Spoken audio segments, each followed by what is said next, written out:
Hi there. This is just one quick video that I shot following the previous video about the historicity of the Ballad of Mulan.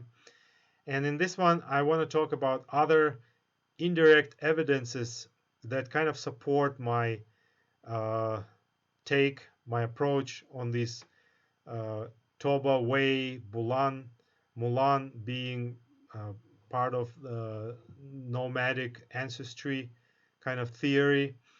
And for example, we can take a look at the phenomenon of the Cossacks in Eastern Europe and Southern Russia.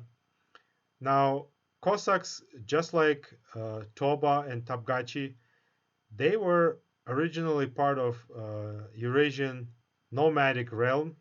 It was one of the sort of confederations of some sort, and they were free peoples.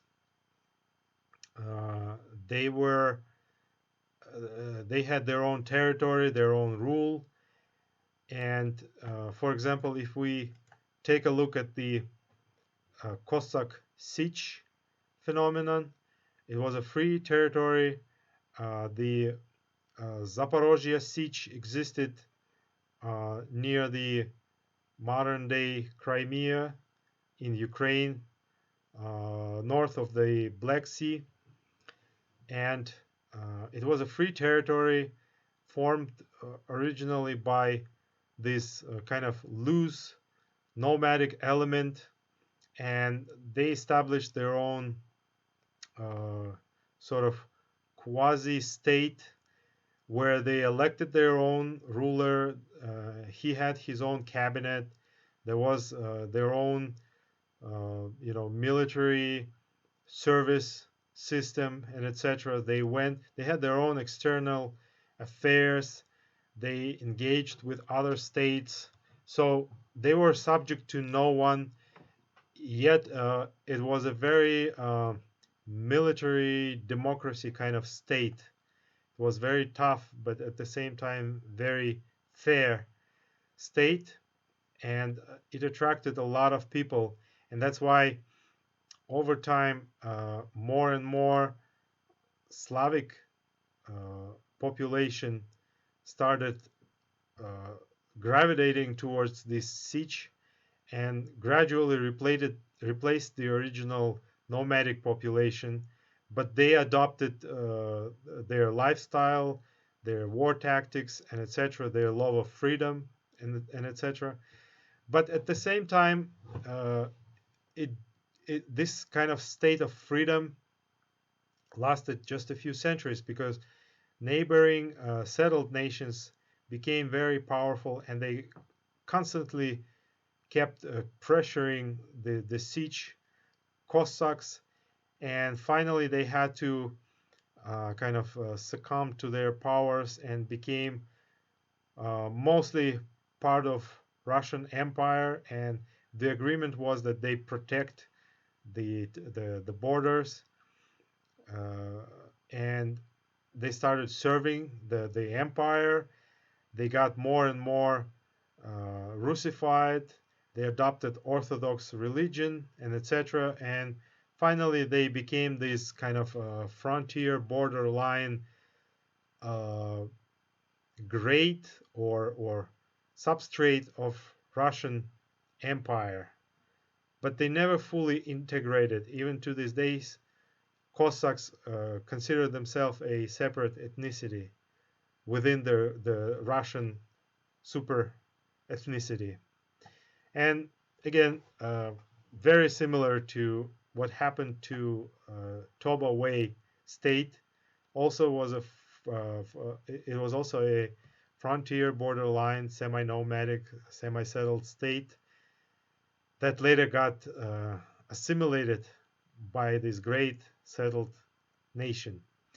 And to prove it even more, to prove my point even more, I can also say that these kind of situations happened in history over and over again for dozens, if not hundreds of times, because it was a very common situation when a new wave of nomads or some tribe or some confederation conquers their settled neighbors, establishes their rule, their state, which becomes now semi-nomadic or semi-settled, and then it it gets assimilated by the hosting nation, so to speak.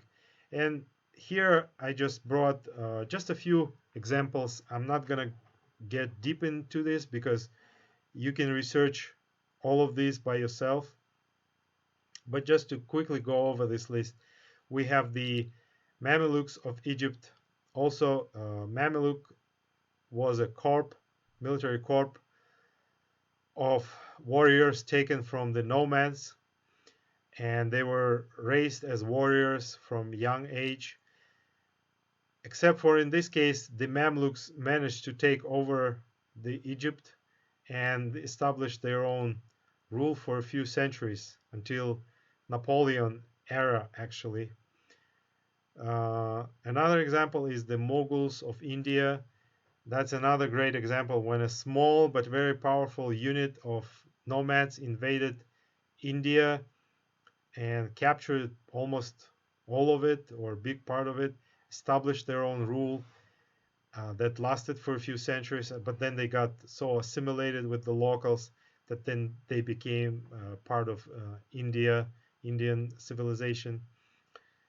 We have the Ghaznavids of Persia, same story, but in Persia. We have the Manchu conquest of China, again, similar to Tuoba Wei, but many centuries later, it was actually the latest dynasty they established, the Manchu. And same story happened. Nomadic peoples captured, settled Chinese, and ruled them with iron hand for many centuries. And then they got assimilated, Sinicized, and part of Chinese history. And also, last but of course not the least, now in Europe we have the Magyars of Hungary.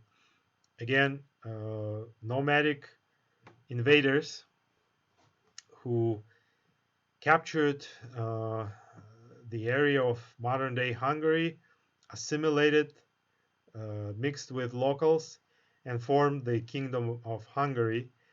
And arguably one of their greatest gifts to the humanity, or at least Europe, was the invention of these hussar units, which was basically a light cavalry armed with sabers, cavalry spears or lances, and they were light, extremely fast, extremely agile, basically utilized nomadic tactics in Europe. And they became so popular that all nations copied them and tried to have their own version of hussars. So these are just a few examples that I think confirm, if indirectly, my thesis, my theory that this is exactly what happened to the Toba or Tabgachi state, and Mulan was part of it. So she was, in a way, very similar to Cossacks or Mamluki or Moguls or Manchu or Magyars. And this is the story of her peoples and their impact on Chinese civilization.